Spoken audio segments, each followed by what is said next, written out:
Terminamos, les vuelvo a cierro y les vuelvo a mandar otra invitación, ¿ya? Sí, yo creo que sí, porque no nos va a alcanzar para que hagamos los dos.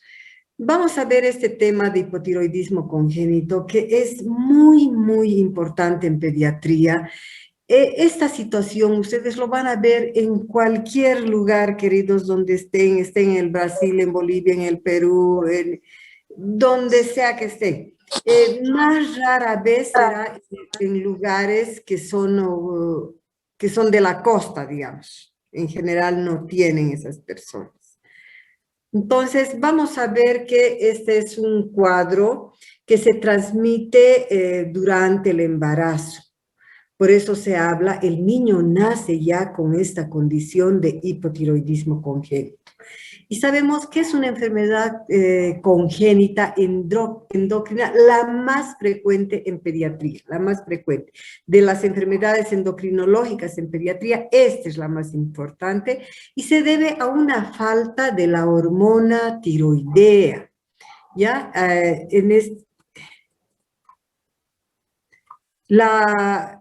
Hay un déficit de la hormona tiroidea y este déficit puede ser permanente, muy difícil tratamiento o puede ser transitorio. Por la gran importancia que tiene esta enfermedad, por las secuelas tan graves que deja a nivel del sistema nervioso central, es que se considera muy crítico, por ejemplo, en la primera etapa de la vida, desde recién nacidos hasta los primeros 2 años. Pero es muy, muy grave que nosotros no hagamos el diagnóstico o los primeros días y los primeros meses. Más allá siempre deja secuelas. Por eso se dice que es crítico en esta primera etapa durante los 6 primeros meses, ¿ya?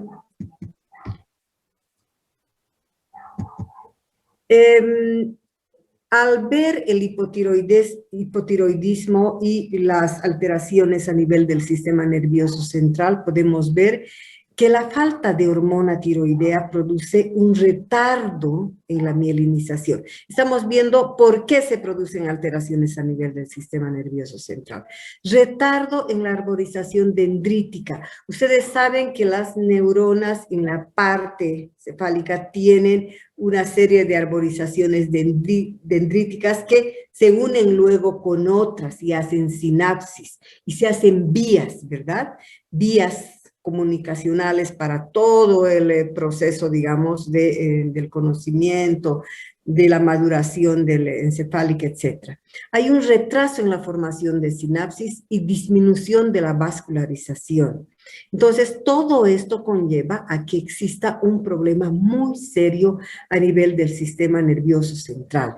Y esta deficiencia nos va a llevar a lesiones irreversibles. Eso es lo más grave, irreversibles. Si nosotros no hemos hecho algo en el momento adecuado, en la etapa temprana, nos llevará a lesiones irreversibles como son el retardo mental y múltiples lesiones neurológicas. Fíjense, esta es la causa de retardo mental más frecuente, pero que puede ser prevenida. Eso lo tenemos que tener muy presente. ¿Qué efectos tiene la hormona tiroidea? Ustedes lo conocen muy bien. Es una hormona producida por la glándula tiroides y que se encuentra involucrado en múltiples procesos metabólicos y en el desarrollo adecuado de todo el cuerpo. Sabemos que es una hormona calorífica porque produce gran consumo de oxígeno, producción de calor o termogénesis muy grande, interviene en gran cantidad de procesos metabólicos, pero particularmente en el metabolismo de los hidratos de carbono, de las grasas, de las proteínas, interviene en la maduración de muchos sistemas, entre los más importantes la maduración ósea. Por eso que si el déficit ha sido muy prolongado, muy notorio, vamos a tener en el niño a larga data una baja estatura con tendencia al enanismo. También tiene que ver mucho con la maduración sexual, porque tiene que ver con la maduración de las gónadas y con la maduración del sistema nervioso central. Entonces, este déficit que ya hemos visto, que hay poca sinapsis, que la arborización está disminuida, etcétera, ahí no hay una buena irrigación, me lleva a este retardo mental, que es la complicación o la secuela más terrible del hipotiroidismo congénito. Al hablar de etiopatogenia, sabemos que el hipotiroidismo congénito es la causa más frecuente de retardo mental previsible. ¿Qué quiere decir? Que si nosotros haríamos una prevención adecuada, como haciendo el TSH, que todos ustedes conocen, el TSH en el momento del nacimiento o al día siguiente o al otro, pero así lo más rápido posible, porque en general está en todos los protocolos en el momento del nacimiento, para que no se nos vaya a sacar una gota de sangre y hacer el TSH, ¿verdad? Por eso es que se puede prevenir. Gracias a Dios, nosotros ya deben ser unos 6, 8 años que tenemos, digamos, para hacer el TSH en forma rutinaria en el sistema público. Probablemente los otros seguros también sí cuentan con esto, ¿verdad? El diagnóstico temprano, cuando decimos diagnóstico temprano, no quiere decir los primeros meses, los primeros años. En este caso se habla de los primeros días, en lo posible antes de los 15 días. El tratamiento, por lo tanto, si nosotros encontramos alguna alteración, debe ser oportuno e inmediato. No debo esperar. Se debe intervenir inmediatamente para mejorar esto. El desarrollo mental es inversamente proporcional a la edad del diagnóstico. Es decir, cuanto más tardamos en hacer el diagnóstico, el retardo mental será más severo. Si esto es temprano, rápido, se interviene, se repone adecuadamente las hormonas, el pronóstico es buenísimo, es excelente, excelente. Es una persona absolutamente normal con un coeficiente intelectual así re bueno.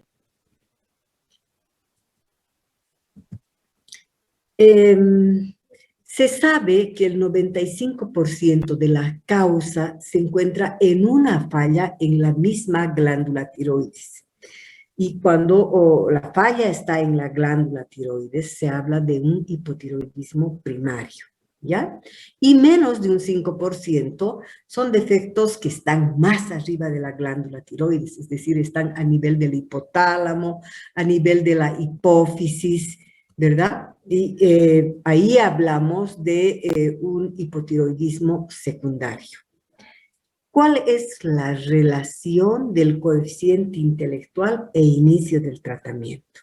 ¿Ya? Fíjense, si el tratamiento ha sido antes de los 3 meses, tenemos un coeficiente intelectual que está más o menos bien, de 85. Si el tratamiento ya va más allá de los 3 meses, el coeficiente intelectual es de 70, probablemente nadie se da cuenta, o con mucha cosa uno puede ver que está algo más bajo ese coeficiente intelectual, pero tratamiento mayor a 7 meses, ese coeficiente ya es bajo, 54. Tratamiento antes del mes tiene un coeficiente intelectual re bueno, mayor a 90. La etiología del hipotiroidismo congénito primario, vamos a ver. Entonces, este hipotiroidismo primario, hemos dicho que la falla se encuentra en la propia glándula, en la glándula tiroidea. Y más o menos la proporción es 1 por 4.000 recién nacidos que existen. Y esta falla puede estar a nivel de la embriogénesis, en la etapa más inicial e incipiente del feto, donde puede que esa glándula tiroidea sufra una agenesia o una falta de desarrollo, una hipoplasia, o esté fuera de su lugar, sufra una ectopia, que también no es lo ideal. También puede ser este hipotiroidismo primario debido a una secreción alterada o defectuosa, por falta de yodo, particularmente, digamos, en lugares que están en la cordillera, ¿no es cierto? Y también debido a trastornos en la... Perdón, chicos, estoy en clases, te llamo después. Entonces, tenemos también a hipotiroidismos debido a insensibilidad a receptores de tiroides o a la TSH. Son alteraciones de receptores, ¿ya? Cuando hablamos del hipotiroidismo secundario, hay falla, hemos dicho que el secundario está por arriba de la glándula tiroides. Está una falla de la hormona tiroestimulante o alteración hipotálamo hipoficiario, pero esto es mucho, mucho más raro. Lo más frecuente es cuando está en la glándula tiroide misma, ¿no? Esto es 1 por 100.000 recién nacidos. Fíjense qué raro es. Puede ser idiopático, puede ser tumoral o puede ser traumático. Y el tercero, el periférico, cuando hay fallas en los receptores de la T3, T4, fallas de las proteínas transportadoras, como la transportadora de esta hormona. Y esto es mucho, mucho más raro todavía. 1 por 9.000 niños tienen una T4 baja. ¿Cómo son las manifestaciones clínicas? Hemos recalcado que la incidencia 1 en 3.000 o 1 en 4.000, ¿ya? Hasta 1 en 3.500 como un promedio, se habla esto de un promedio en los pacientes. Cuando nace el recién nacido, no siempre el diagnóstico es sencillo. Entonces, muchas veces en el momento del nacimiento, el diagnóstico no es simple. Es difícil antes del mes de vida. Por eso que muchas veces se nos pasa. Pero cuando el niño ya nace con mucha sintomatología clara, sugestiva, pero hay un buen porcentaje que el diagnóstico del niño es de apariencia normal. Por eso se dice que el diagnóstico no es simple en estos casos. Generalmente se dice que el diagnóstico es tardío cuando está más o menos igual o un poco más allá de las 36 meses, por esta sintomatología que puede ser inespecífica. Para evitar daño neurológico irreversible, que hemos dicho es grave, y grábense esta palabra, irreversible no hay. Si se ha producido el daño, muchachitos, el daño está, ya no hay con qué hacer desaparecer. Por esta razón, para evitar estos daños así tan crueles, es que se han implantado una serie de programas de detección, que esto ha ayudado mucho a los pediatras, particularmente a tratar de diagnosticar de la forma más temprana el hipotiroidismo. Entonces, aquí tenemos un listado de signos de sospecha clínica de hipotiroidismo congénito. Entre estos tenemos, por ejemplo, si el niño tiene una hernia umbilical así notoriamente diagnosticable en el recién nacido, tiene un puntaje de 2. Si él es de sexo femenino, la mayoría de las mujercitas tienen con más frecuencia, es 1. La facie es abotagada, edematosa, así del bebecito, vale 2. El estreñimiento vale 2. Este estreñimiento, chicos, es un estreñimiento no de 2 días, de 3 días, sino es un estreñimiento muy, muy fuerte y sostenido de más de 7 días habitualmente, ¿no? Es un estreñimiento que llama mucho la atención. Vale 2.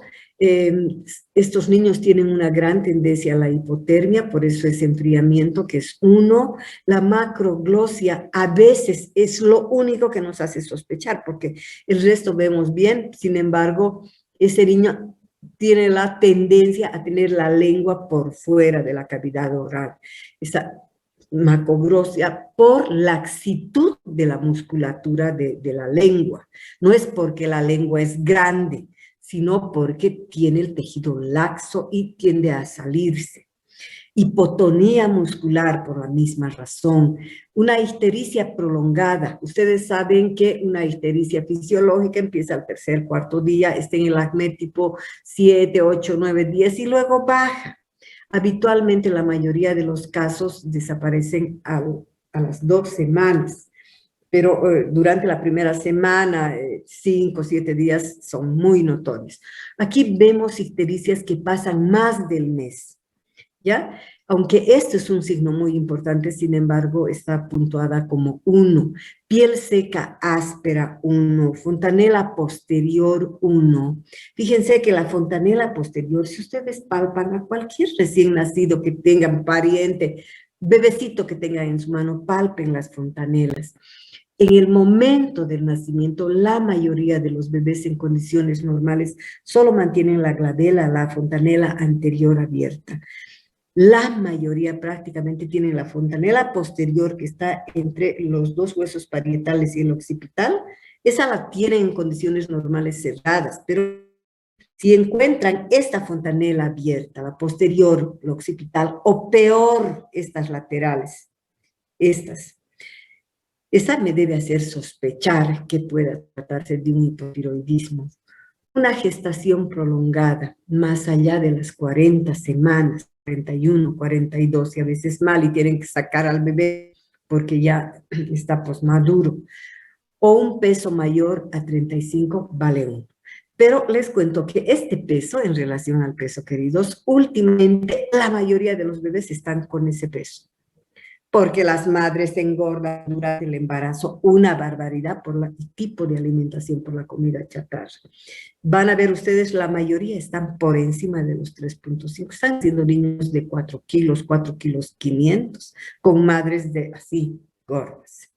Entonces, si tenemos nosotros un total de 15 puntos, es muy sospechoso, ya de por sí mayor a 5 es sugerente de hipotiroidismo o congénito, bien sugerente, ¿ya?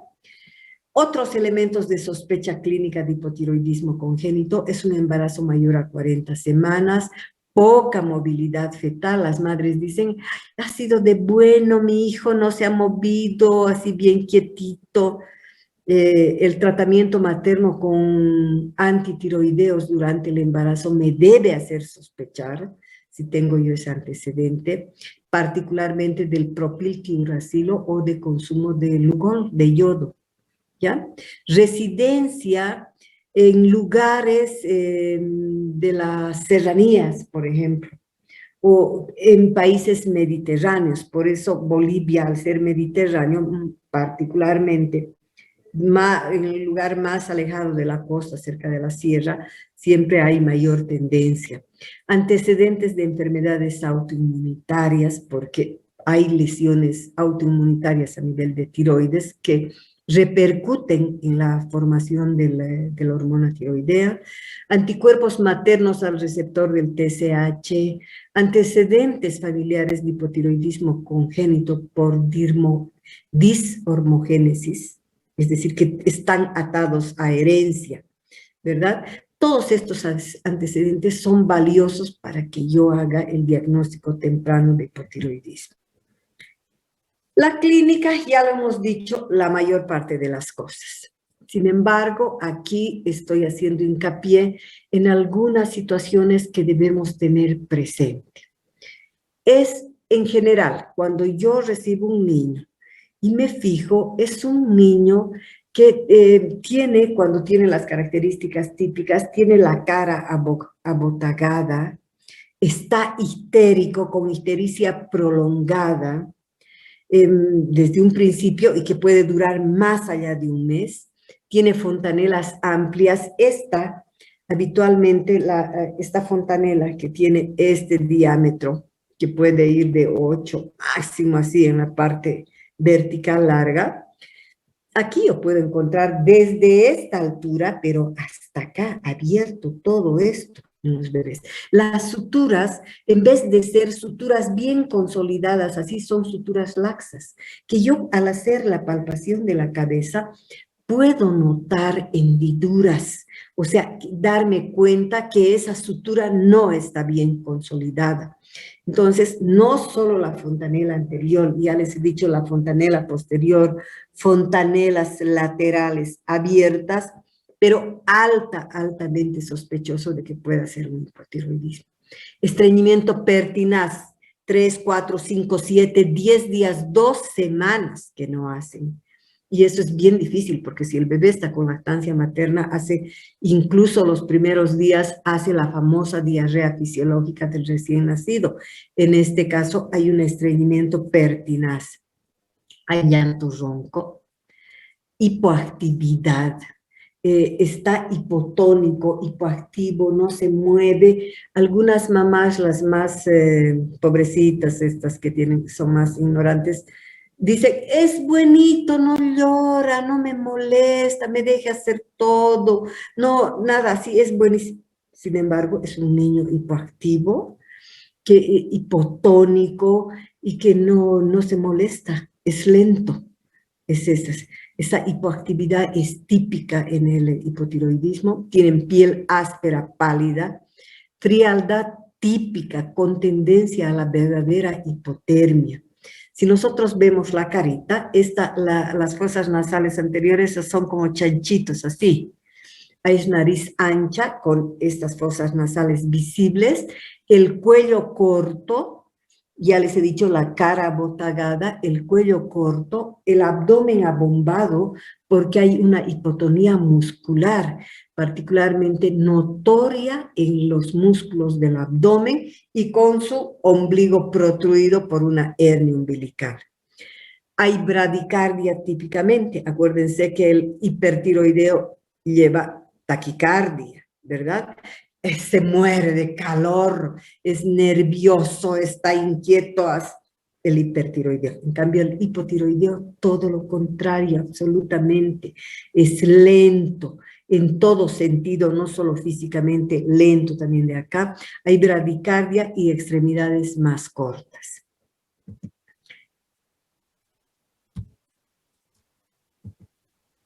El diagnóstico es esta clínica que se la plantea, los antecedentes que hemos dicho que debemos investigar. Y el laboratorio, o ¿qué hago en un hipotiroidismo congénito? Pido la TSH. Es lo más importante, TSH, la TSH. Normal, en general, es menos de 20 y puedo pedir la T4, que puede ser anormal mayor a 10, pero generalmente en el recién nacido basta la TSH. Pero si ese niño me ha aparecido después del mes y yo sospecho que pueda tratarse de un hipotiroidismo, que ya ha venido más tarde, no los primeros días, tengo la obligación de pedir TSH, T3 y T4, ¿ya? La edad ósea en una radiografía de mano va a estar atrasada y puedo pedir centellografía también, ecografía también. El tratamiento, lo ideal es definitivamente iniciar lo antes posible, antes de los 15 días, para que no deje ninguna huella. Y el medicamento de elección es la levotiroxina sódica. Se inicia de 10 a 15 y luego, de acuerdo a los controles, esto lo dice textual, queridos, debe ser manejado por el endocrinólogo, porque a veces se puede hacer, si yo no manejo adecuadamente un hipotiroideo, lo puedo volver hipertiroideo, hacer barbaridades. Entonces, eso es de manejo de endocrinología. El pronóstico es excelente con el tratamiento temprano y pésimo por el retardo mental, irreversible, no voy a poder revertir con nada, ni aunque le ponga litros de hormona tiroidea, si es tardío, ¿ya? El hipotiroidismo en el niño grande y en el adolescente es también, igual que el otro, la enfermedad endocrinológica más frecuente de la infancia. Puede ser primaria o secundaria. Aquí, en este grupo etario, ya son frecuentes, igual que en el adulto, las tiroiditis autoinmunes. Si recuerdan ustedes, una de ellas, la de Hashimoto.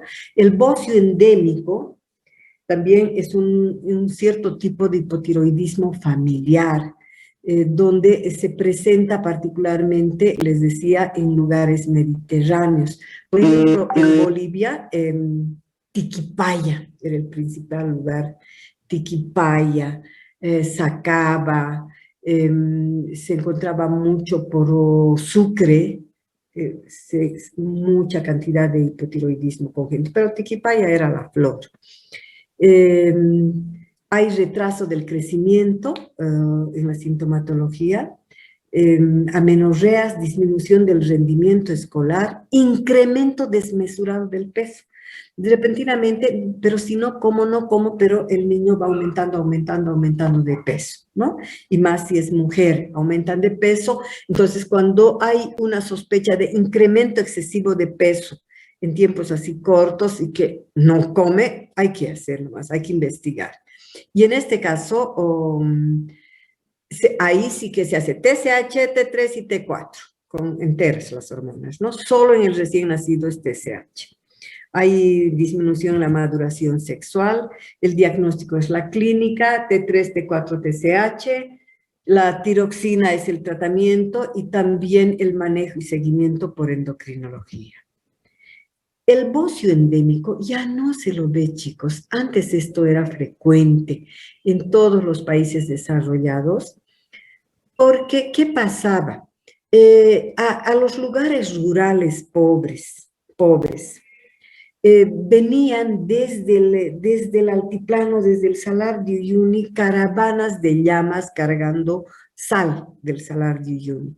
Y bajaban desde las alturas, a 4.000, 5.000 metros, bajaban hasta el valle de Cochabamba, y iban a Trizapunata, Tiquipaya, a todo lado, a todo el valle, obviamente no a la ciudad porque ahí había sal, y entonces ellos intercambiaban la sal con productos, con maíz, papa, etcétera, y se iban. Y entonces eso hacían cada año o 2 veces al año. Entonces esta gente del área rural consumía solo esa sal que no era iodada, ¿ya?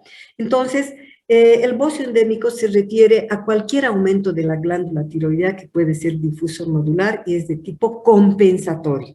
Es decir, como esa glándula produce escasa cantidad de hormona tiroidea, el cuerpo intenta compensar aumentando el volumen de la glándula tiroidea. Entonces, hace más glándula para que haya más ácidos glandulares que produzcan la hormona tiroidea. En la adolescencia se ve un crecimiento bociógeno frecuente en países mediterráneos cuyo suelo no tiene yodo, pero los países costeros, los que tienen playa, esos no tienen, porque comen gran cantidad de frutos marinos, ¿no? ¿Qué pasa con esto?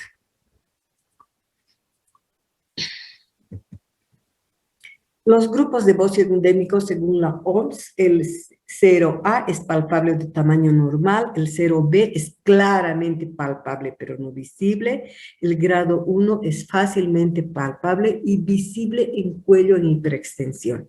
El grado 2 claramente visible en posición normal y el bocio 3 visible a distancia, de lejos. Y el 4 es el bocio gigante que ya no vemos, ya no se ve, porque más de 50, 60 años que toda la sal es iodada y además, chicos, algo que tienen que saber, el tratamiento y diagnóstico es lo mismo. Tienen que saber, por ejemplo, que la sal, queridos, cuando se compra, debe estar la sal en un lugar no expuesto a la luz ni al sol, porque aunque esté bien iodada, si está expuesta a la luz, el calor, se desnaturaliza el yodo y es una sal que no sirve. Por lo tanto, siempre se debe consumir de bajo techo, ¿ya? Este sería el tema de hipotiroidismo. Ya se va a cortar esto, queridos, porque ya ha habido el aviso. Entonces, voy a cerrar nomás para mandarles otra invitación, ¿ya? Chicos, Ya, doctora. queridos.